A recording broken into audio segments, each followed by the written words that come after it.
Well, thank you for being here today. I'm sitting here at 95 years old, and when I look out at an audience of folks who are 50, 60, 70 years old, I see people who remind me of myself at various stages of my life. I see the wisdom that comes with experience, the perspective that comes with living through recessions and bull markets, through good times and tough times. And I also see people who are at a critical financial crossroads, whether they realize it or not. I've been investing since before most of you had your first job. I bought my first stock when I was 11 years old, back in 1942. That's 84 years ago. I've lived through more economic cycles, more market crashes, more financial manias than I can count. And you know what I've learned? The rules of investing don't change, but how you apply them absolutely must change as you get older. When you're 20 or 30 years old, you can afford to make mistakes. You can take big swings. You can be aggressive. You've got 30 or 40 years for compounding to bail you out. But when you're over 50, the game changes completely. You don't have decades to recover from a bad decision. You're shifting from wealth accumulation to wealth preservation. And that requires a completely different mindset. Today, I want to share with you my number one investment tip for people over 50. It's not complicated, it's not sexy, but it's the single most important thing you need to understand at this stage of your life.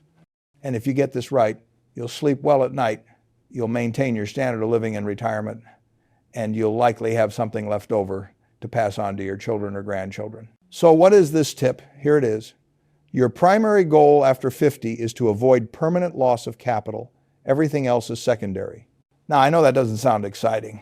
People want to hear about how to get rich, how to double their money, how to find the next Amazon. But that's exactly the wrong way to think at this stage of your life. The wealthy people I know who are in their 60 seconds, 70 seconds, and 80 seconds aren't worried about getting rich. They're focused on staying rich. And there's a profound difference between those two goals. Let me tell you a little bit about my own journey, because I think it'll help you understand where this advice comes from. I grew up in Omaha, Nebraska during the Great Depression and World War II. My father was a stockbroker, and I watched him struggle during the Depression. I saw what financial insecurity looked like, and I decided very early that I never wanted to experience it myself. So I became obsessed with money, not spending it, but accumulating it. By age 13, I was filing tax returns. I had a paper route delivering about 500 newspapers a day, 7 days a week. I bought a pinball machine with a friend for $25 and put it in a barber shop. Within months, we had several machines generating steady income. I was learning about cash flow, about assets, about how to make money work for me. But I also made mistakes. When I was 11, I bought 3 shares of City Service Preferred at $38 per share. The stock immediately dropped to $27. I was terrified. I'd lost over $30 on paper, which was weeks of earnings from my paper route. When it recovered to $40, I sold, relieved just to get my money back. Then I watched it climb to $200. I'd sold way too early because I let emotion override logic. That lesson cost me sleep, but it taught me something invaluable. You need to think about businesses in value, not about price movements. You need to have the temperament to hold through volatility. When I went to Columbia Business School to study under Ben Graham, everything clicked into place. Graham taught me about value investing, about buying a dollar for 50 cents, about the concept of margin of safety. He taught me to think of stocks not as ticker symbols that bounce around, but as ownership stakes in real businesses.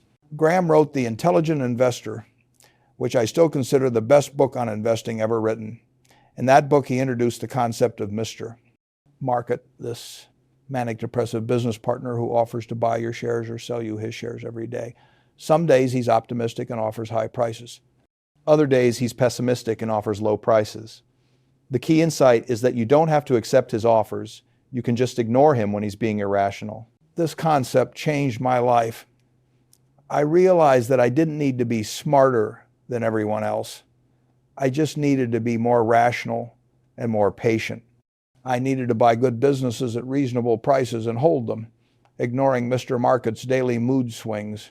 After Columbia, I returned to Omaha and started managing money for family and friends. I had $105,000 from 7 limited partners, plus $100 from my wife, Susie, and $100 of my own money. That was my starting capital. Not millions, just over $100,000 total. But I was disciplined. I focused on finding businesses that were selling for less than they were worth. I bought and held. I reinvested profits. And slowly, steadily, the capital grew. Not because I was brilliant, but because I was patient and I avoided big mistakes. Now, let me talk specifically about why investing after 50 is different, because this is critical to understand. When you're in your 20 seconds, 30 seconds, or even 40 seconds, time is your greatest asset. Let's say you make a bad investment and lose 50% of your money. If you're 30 years old and you have 30 or 40 years until retirement, you can recover. You can earn more from your job, save more, let compounding work its magic over decades. But if you're 60 years old and you lose 50% of your money, that's potentially catastrophic. You might not have enough working years left to replace it. And even if you do recover the principal, you've lost years of compounding. Those lost years can never be recovered. Let me show you the mathematics of this. If you have $500,000 at age 60 and you lose 50%, you're down to $250,000. To get back to $500,000, you need a 100% return, not a 50% return, a 100% return. Your money has to double just to get back to where you started. If you're earning 8% annually, doubling your money takes about 9 years. So you'd be 69 years old before you recovered from that loss. If you were planning to retire at 65, that loss just pushed your retirement back by at least 4 years, maybe longer. This is why avoiding losses becomes paramount after 50. It's not that gains don't matter, it's that losses hurt exponentially more because you have less time to recover. The second difference is that your need for income changes. When you're young and working, you don't need your investments to generate income. You can reinvest everything and let it compound. But as you approach retirement, you need your portfolio to start generating cash that you can live on. This means you need to think differently about what you own. You need businesses that generate reliable cash flows and dividends. You need stability and predictability, not volatility and speculation. The third difference is psychological. When you're young, a market crash might be stressful, but you're still earning a paycheck, you're still contributing to your retirement accounts, you're still building wealth. But when you're over 50, especially if you're already retired or close to it, a market crash hits differently. You're watching your life savings decline and you're not earning new income to replace it. The psychological pressure is enormous. I've seen people in their 60 seconds and 70 seconds panic during market crashes and sell everything at the bottom. They lock in permanent losses. They miss the recovery. And they never rebuild their wealth. This is the single biggest mistake I see people make after 50. And it's why emotional discipline becomes even more important as you get older. So now let me get to the heart of my number one tip, avoiding permanent loss of capital. What does this actually mean in practice? First, it means you need to understand the difference between volatility and risk. Volatility is when the price of something goes up and down. Risk is when you lose money permanently. Most people confuse these two. Let's say you own stock in a wonderful business, great brand, strong competitive advantages, excellent management. The stock drops 30% in a market crash. That's volatility. The business itself hasn't changed. It's still producing the same products, serving the same customers, generating the same profits. Only Mr. Market's opinion has changed. If you panic and sell during that 30% drop, you've turned volatility into permanent loss. You've locked in a real loss because you couldn't handle the emotional discomfort of a temporary price decline. But if you understand that you own a piece of a business, not a ticker symbol, you can write out that volatility. You might even buy more at the lower price. And when the market recovers, which it always has, you'll be fine. Real risk is different. Real risk is buying something you don't understand. Real risk is using borrowed money to invest. Real risk is speculating on things with no intrinsic value. Real risk is concentrating all your wealth in one or two positions without diversification. These are the things that cause permanent loss of capital. So how do you avoid permanent loss? Let me give you the specific principles I follow. Principle 1, only invest in things you understand. This is what Charlie Munger and I call staying within your circle of competence. If you can't explain how a business makes money in simple terms, don't invest in it. I don't invest in biotechnology companies because I don't understand drug development. I don't invest in complex financial derivatives because I can't explain them. I stick to businesses. I understand consumer products, insurance, banking, railroads, utilities. Simple businesses with straightforward economics. When you invest in things you don't understand, you're gambling, not investing. And gambling is how you lose money permanently. Principle 2, insist on a margin of safety. This concept comes directly from Ben Graham. Never pay full price for anything. Always demand a discount that protects you if your analysis is wrong or if the business hits unexpected problems. If I think a business is worth $100 per share, I don't buy it at $100. I wait until I can buy it for $60 or $70. That 30 to 40% discount is my cushion, my protection against error and misfortune. The margin of safety principle is especially important after 50 because you can't afford to overpay. If you pay too much for an investment and it takes 10 years to grow into a fair valuation, you've wasted a decade. At 60 years old, you don't have decades to waste. Principle 3, avoid leverage at all costs. Leverage means borrowing money to invest. It amplifies your gains when things go right, but it amplifies your losses when things go wrong. And more importantly, it creates the possibility of forced selling at exactly the wrong time. I've seen more people destroyed by leverage than by bad investment decisions. Smart people, successful people who thought they could manage the risk, and then a market crash happens, they get margin calls, they're forced to sell at the bottom, and their wealth is permanently destroyed. So if you're over 50 and you're using leverage or margin, stop immediately. Get out of those positions. The potential upside is never worth the risk of losing everything you've worked a lifetime to build. Principle 4, diversify intelligently. Now, I'm not a fan of excessive diversification. Charlie used to call it divorcification. If you own 100 different stocks and you don't understand what any of them do, that's not diversification. That's chaos. But you do need to spread your risk. For most people over 50, I'd suggest that your portfolio consists primarily of a low-cost S&P 500 index fund. When you buy an S&P 500 index fund, you own 500 of America's largest companies. You're automatically diversified across sectors, across business models, across every major industry. The fees are minimal, usually under 0.1% annually. You'll likely beat 90% of professional investors over time. And you don't have to worry about picking the right stocks or timing the market. You just own a piece of American business and hold it. I've recommended this approach publicly many times. I've even instructed the trustee of my estate to invest 90% of my wife's inheritance in an S&P 500 index fund. If it's good enough for my family, it's good enough for anyone. Principle 5, maintain adequate cash reserves. This is critical for people over 50. You need to have cash available, not because you're scared of the market, but because cash gives you flexibility and peace of mind. I recommend keeping at least 1 to 2 years of living expenses in cash or cash equivalents if you're retired. This means when the market crashes, you don't have to sell stocks at depressed prices to pay your bills. You can ride out the storm. You can wait for the recovery. You might even buy more stocks at lower prices. At Berkshire Hathaway, we've always maintained significant cash reserves. People sometimes criticize us for this, saying we're not putting all our money to work.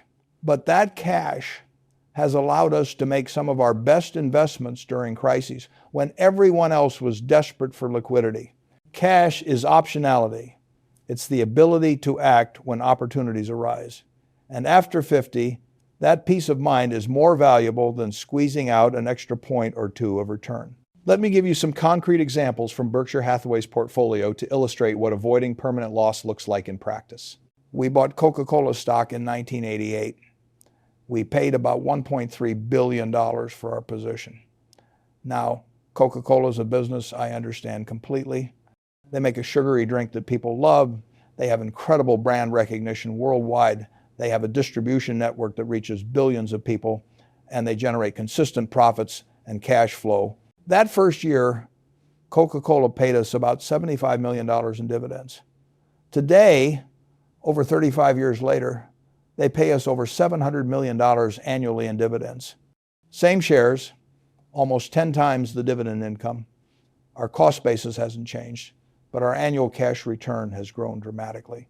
During those 35 years, the stock price has gone up and down countless times. There have been recessions, market crashes, periods when people said the soft drink industry was dead, but we never sold because we understood we owned a piece of a wonderful business. The temporary price fluctuations didn't matter. That's what avoiding permanent loss looks like. You own quality, you hold through volatility, and you let the business do its work. Or look at American Express. We've owned American Express since the 1,960 seconds. It's a fantastic business with a powerful brand, a closed-loop network that generates transaction fees, and wealthy customers who use their cards for everything. During the financial crisis of 2008, American Express stock dropped significantly, but the business didn't change. We didn't sell. In fact, we bought more, and it's been one of our best long-term holdings. Compare this to what most people do. They buy something they don't really understand because it's popular or because someone recommended it. They don't know what it's worth, so when the price drops, they panic and sell. Or they chase hot stocks. They speculate on crypto or meme stocks. They day trade, they use leverage, and they lose money permanently. Now let me talk about how people over 50 should actually build their portfolio, because this is where I see a lot of confusion. The old rule of thumb was to subtract your age from 100, and that's the percentage you should have in stocks. So at 60, you'd have 40% stocks and 60% bonds. At 70, you'd have 30% stocks and 70% bonds. I think that's too conservative for most people today. Why? Because people are living longer. If you're 60 years old, you might live another 30 years. You need growth, not just safety. And with bond yields often below inflation, holding too much in bonds means you're losing purchasing power every year. Here's what I'd suggest. If you're 50 to 60 years old, consider 60 to 70% in stocks, mostly in a low-cost S&P 500 index fund. 20 to 30% in high-quality short to intermediate term bonds, and 10 to 15% in cash and cash equivalents. If you're 60 to 70, maybe shift to 50 to 60% stocks, 30 to 35% bonds, and 10 to 15% cash. If you're over 70, you might go to 40 to 50% stocks, 35 to 40% bonds, and 15 to 20% cash. But these are just guidelines. The right allocation depends on your specific situation, your risk tolerance, your other sources of income like Social Security or pension, your health, your spending needs. The key is finding an allocation that lets you sleep at night. If you're lying awake worried about the stock market, you're too aggressive. If you're worried about running out of money, you're too conservative. For the stock portion, keep it simple. A single low-cost S&P 500 index fund is perfect for most people. Don't try to outsmart the market. Don't try to pick winning stocks unless you really understand the businesses. Don't chase performance. For the bond portion, focus on quality and shorter durations. Treasury bonds, high-quality corporate bonds, nothing exotic or high yield. You're not trying to hit home runs with your bonds. You're trying to provide stability and preserve purchasing power. And for the cash portion, keep it in money market funds or short-term treasury bills. This is your sleep well at night money, your emergency fund, your opportunity fund. Now let me tell you what not to do after 50, because these mistakes are even more important to avoid than getting the strategy perfect. Mistake number one, don't speculate. Cryptocurrency, penny stocks, options trading, day trading, meme stocks, none of that is investing. It's speculation, and speculation is gambling. You might get lucky, but over time the house always wins. At your age, you can't afford to gamble with money you need for retirement. Save the lottery tickets for your entertainment budget, not your retirement fund. Mistake number two, don't try to time the market. I've been investing for 84 years, and I've never successfully timed the market. I don't know when crashes will happen or when recoveries will begin. Nobody does, despite what they claim. The best strategy is to stay invested in quality assets and ignore the short-term noise. Trying to get in and out at the right times is a guaranteed way to underperform. Mistake number 3, don't panic sell during downturns. This is the number one wealth destroyer for people over 50. The market will crash. It always does. And when it happens, you'll be terrified. Every instinct will tell you to sell everything and get to safety. Don't do it. If you follow the principles I've laid out, if you own quality businesses or index funds, if you have adequate cash reserves, you can ride out any storm. The people who sell at the bottom lock in permanent losses. The people who hold or even buy more during crashes, they're the ones who build lasting wealth. Mistake number 4, don't chase yield. When interest rates are low, people get desperate for income. They see some bond fund or stock yielding 8 or 10% when treasuries yield 4%, and they think they found a bargain. Usually that high yield comes with high risk. High yield bonds are called junk bonds for a reason. When markets crash, those bonds get crushed. Don't reach for yield. Accept market rates. Focus on quality over yield. Mistake number 5, don't pay high fees. If you're paying a financial advisor 1% of your assets annually, that's $5,000 a year on a $500,000 portfolio. Over 20 years, assuming growth, you might pay $150,000 or more in fees. Most financial advisors are just going to tell you to buy index funds anyway, which you can do yourself for free. Save the fees, keep that money compounding for you. Let me tell you about Charlie Munger, because he exemplified everything I'm talking about in terms of discipline and rational thinking. Charlie and I were partners for over 60 years. He passed away recently at age 99, but his wisdom lives on in everything I do.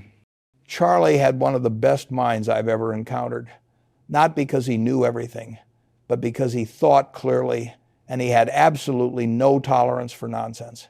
Charlie used to say, "It's not supposed to be easy. Anyone who finds it easy is stupid." He meant that good investing requires hard work, discipline, and the ability to say no to almost everything. Charlie also taught me that it's far better to buy a wonderful company at a fair price than a fair company at a wonderful price. When I was younger, I'd buy mediocre businesses because they were statistically cheap. Charlie showed me that quality matters more than price. A wonderful business held for decades will compound value at rates that seem magical. One of my favorite Charlie stories is about how he approached decisions. He'd start by inverting the problem. Instead of asking, "How do I succeed?" he'd ask, "How do I fail?" Then he'd systematically avoid those failure modes.